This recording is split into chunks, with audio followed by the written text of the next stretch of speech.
Hello friends, welcome to exam accepted. आज हम बात करेंगे एसएससी जीडी 2023 में जो भी एग्जाम चल रहे हैं। 25 जनवरी को चारों सेट में पूछे गए मैथ के क्वेश्चन इंक्लूड है, जो कि 100% रियल क्वेश्चन है।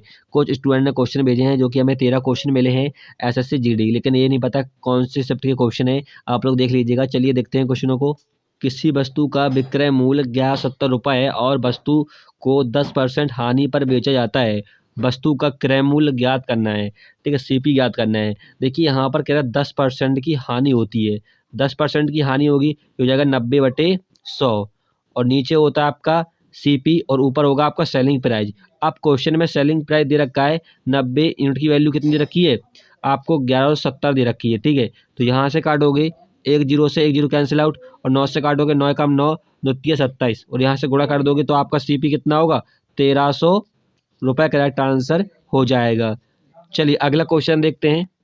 अगला क्वेश्चन है 5000 रुपये की एक धनराशि 3 वर्षों के लिए चक्रवृद्धि ब्याज जो वार्षिक रूप से संयोजित होता है पर निवेश की जाती है। यदि ब्याज की दर प्रथम 2 वर्षों के लिए 5% वार्षिक तथा तीसरे वर्ष 8% वार्षिक है तो ब्याज कितना होगा।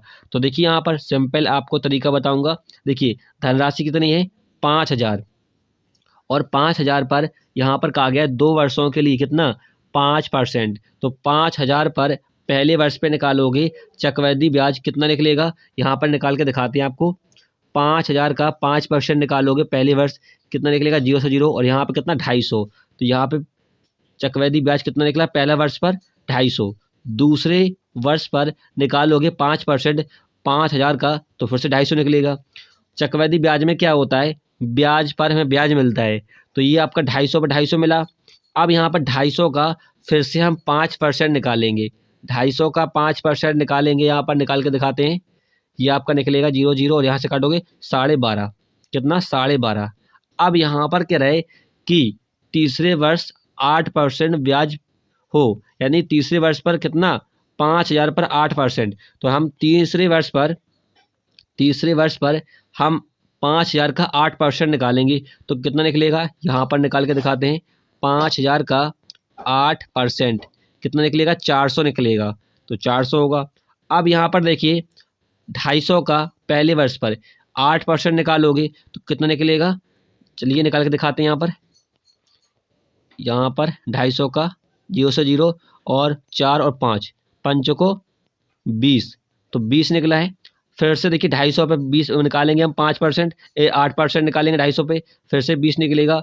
और 12.5 का हम 8% निकालेंगे तो कितना निकलेगा, यहाँ से काटोगे 0, और यहाँ से 8 बार, और यहाँ से काटोगे 1, तो यहाँ पे कितना निकला 1। अब इनको जो भी निकला है ये ब्याज ये आपका क्या है कंपाउंड इंटरेस्ट चक्रवृद्धि ब्याज जोड़ दीजिएगा। तो यहाँ पर कितना होगा 0 10 1 आंचल, कितना हो जाएगा 8 1 900। अब ये 20 और 20 और ये कितना हो जाएगा 41 हो जाएगा, और यहाँ पे 12.5 और जोड़ दो, कितना हो जाएगा 5 3, और ये 5 हो जाएगा, और 9, ये होगा आपका 953.5। करेक्ट आंसर हो जाएगा, यही ऑप्शन में दे रखा था। चलिए और तरीके से लगाओगे तो आप नहीं लगा पाओगे।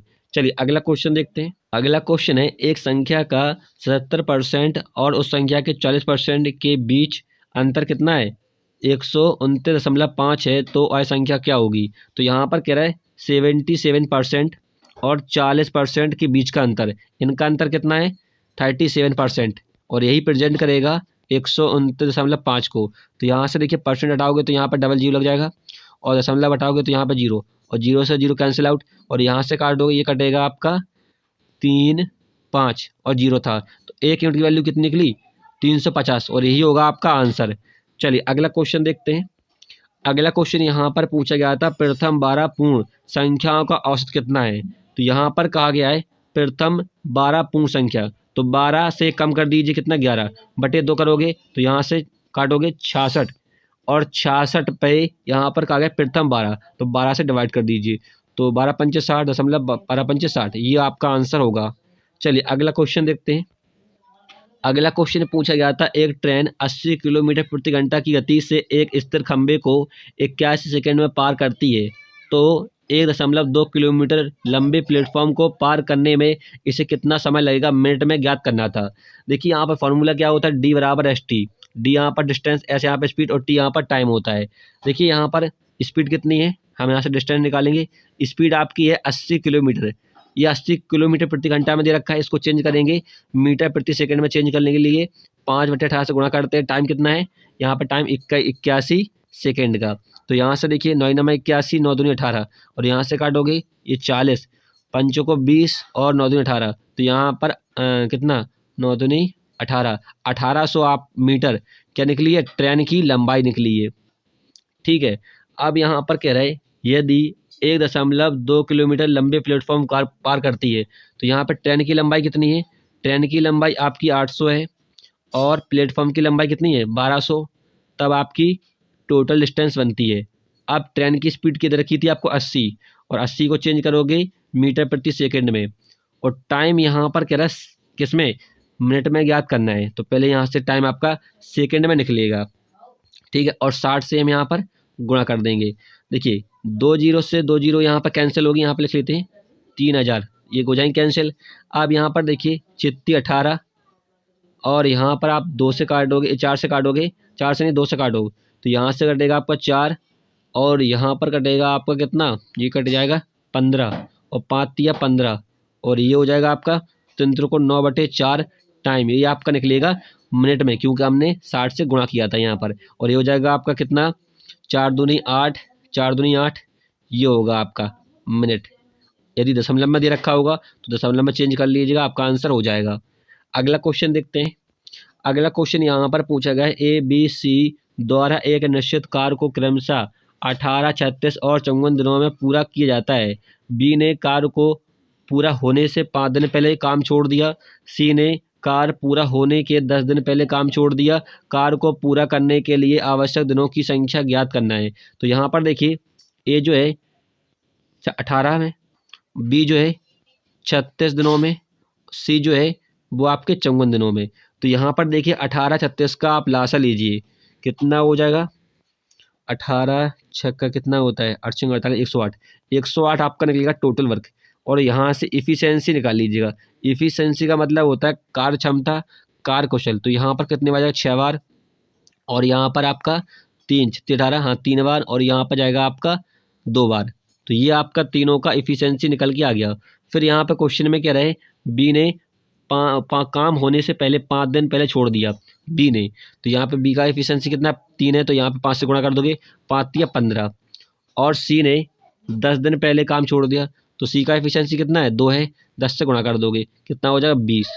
अब यहाँ पर देखिए टोटल वर्क कितना है यहाँ पर 108 है।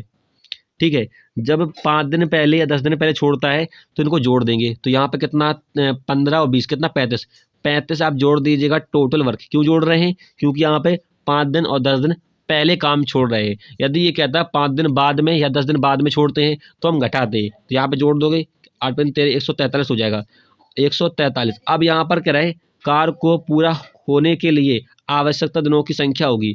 तो इन तीनों का इफिशिएंसी जोड़ लीजिए, कितना हो जाएगा इफिशिएंसी तीनों का 11 हो जाएगा और 11 से डिवाइड कर देंगे, 11 कम 11 11 33, तो 13 दिन करेक्ट आंसर आपका हो जाएगा। यही ऑप्शन में दे रखा था। अगला क्वेश्चन देखते हैं। अगला क्वेश्चन है, एक कक्षा में 23 विद्यार्थियों का औसत भार 40 किलोग्राम है। यदि 4 नए विद्यार्थी इस समूह में शामिल हो जाते हैं, इनका भार 30 किलोग्राम, 27 किलोग्राम, 33 किलोग्राम और 43 किलोग्राम, तो नए समूह का औसत भार कितना होगा। तो देखिए यहाँ पर कह रहे 23 विद्यार्थियों का औसत कितना है 40 है, गुणा करो कितना हो जाएगा, ये 0 4 × 12 1 9 920। अब यहाँ पर कह रहा है 4 विद्यार्थी शामिल किए गए, तो चारों विद्यार्थियों का जोड़ लीजिए कितने कितने किलोग्राम के हैं, ये आपका जोड़ लोगे तो यहाँ पर कितना हो जाएगा 13 1 हासिल 143। ठीक है, और 143 जो है आपको इस यहाँ पर ऐड कर लेना है, कितना हो जाएगा, ये हो जाएगा 3 6 और 10। अब यहाँ पर देखिए पहले स्टार्टिंग में 23 विद्यार्थी थे, 4 विद्यार्थी ऐड हो जाएंगे, कितने 27, 27 से आप भाग लगा दो यहाँ पर, बस आपका आंसर हो जाएगा कितना, ये जाएगा आपका 3 और 9 39 करेक्ट आंसर हो जाएगा आपका। ठीक है, नया भार। अगला क्वेश्चन देखते हैं। अगला क्वेश्चन यहाँ पर है, यदि एक कार का टायर 60 किलोमीटर की दूरी तय करने के लिए 400 चक्कर लगाता है तो टायर की त्रिज्या क्या होगी। तो यहाँ पर देखिए फॉर्मूला होता है किलोमीटर और इसको आपको किलोमीटर को चेंज करना होगा, और चक्कर की संख्या मल्टीप्लाई 2πr, ये फॉर्मूला होता है। तो यहाँ पर देखिए 60 किलोमीटर, इसको चेंज करोगे आप सेंटीमीटर में, किसमें, सेंटीमीटर में। सेंटीमीटर में चेंज करने के लिए हम पहले 1000 से मल्टीप्लाई, ये आपका मीटर में, और यहाँ पे 100 से मल्टीप्लाई, तब आपका सेंटीमीटर में आएगा। अब यहाँ पे चक्कर कितनी लग रहे हैं, 4000 चक्कर लग रहे हैं। 2π का मान 22/7, यहाँ से त्रिज्या ज्ञात करेंगे। तो देखिए 3 0 से 3 0 कैंसिल आउट, 15 चौको 60, और यहाँ से आप काटोगे 11 बचेगा, और यहाँ पर आपका 25, और मल्टीप्लाई कर दोगे यहाँ पर 75, 75 नहीं, आपका कितना 5 7 बचा 30 37, और यहाँ पर देखिए 11 है और यहाँ पर 7 है, तो ये 7 का मल्टीप्लाई और होगा, नीचे आपका 11 होगा, और त्रिज्या निकलेगी यहाँ से। तो यहाँ पर 11 तिया 33, 11 तिया 33, कितना बचा 4, 11 को 44 दशमलव कुछ आएगा, ठीक है 11 दशमलव ये, और 7 से मल्टीप्लाई कर दोगे, 7 दूनी 14, एक हासिल 29, 29 2, और यहाँ पर 21 और 23, ये आपका करेक्ट आंसर होगा दशमलव में, ठीक है, जिस ऑप्शन में दिया होगा। अगला क्वेश्चन देखते हैं, त्रिज्या है आपकी। अगला क्वेश्चन देखते हैं।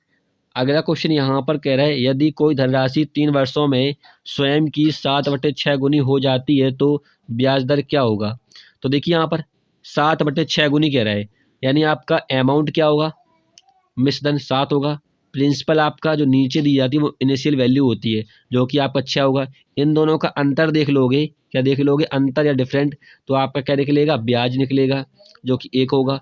अब हमें पता है और टाइम कितना है 3 वर्ष का, तो ऐसा ही आपका कितना है, साधारण ब्याज 1 है, प्रिंसिपल 6 है, ठीक है, टाइम हमारा 3 वर्ष का, तो रेट परसेंट यहाँ से हम निकाल सकते हैं। तो यहाँ से देखिए ये कटेगा 3 बार में, और यहाँ से 50, और इसको से लिख सकते हो क्या, 50/9 को 9 पर 45, 5 सही 5/9%, ये होगा करेक्ट आंसर आपका दर। चलिए अगला क्वेश्चन देखते हैं। अगला क्वेश्चन है, यदि 12 पाइप प्रतिदिन 6 घंटे कार्य करके टंकी को 15 दिनों में भर सकते हैं तो 9 घंटे कार्य करके 12 दिनों में कितने पाइप मिलकर टंकी को भर सकते हैं। तो देखिए यहाँ पर 12 पाइप प्रतिदिन 6 घंटे काम करके 15 दिनों में, फिर यहाँ पर कह रहे हैं 9 घंटे 12 दिन काम करके कितने पाइप को पी मान लेते हैं। तो देखिए यहाँ पर 3 5 15, 3 को 9, 12 से 12 कैंसिल आउट, और यहाँ से काट दोगे 3 दूनी 6, गुणा कर दोगे पाइप बराबर हो जाएगा आपका 10 करेक्ट आंसर होगा। अगला क्वेश्चन देखते हैं।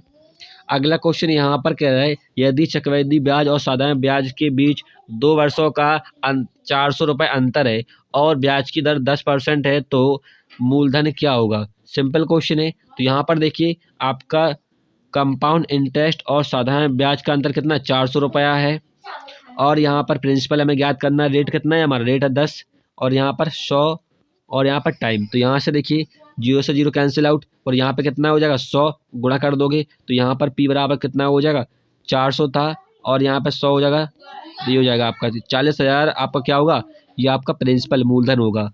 चलिए अगला क्वेश्चन देखते हैं। अगला क्वेश्चन यहाँ पर कह रहा है, बेलन की ऊंचाई कितनी होगी यदि बेलन की त्रिज्या 7 सेंटीमीटर है, बेलन का आयतन ये दे रखा है।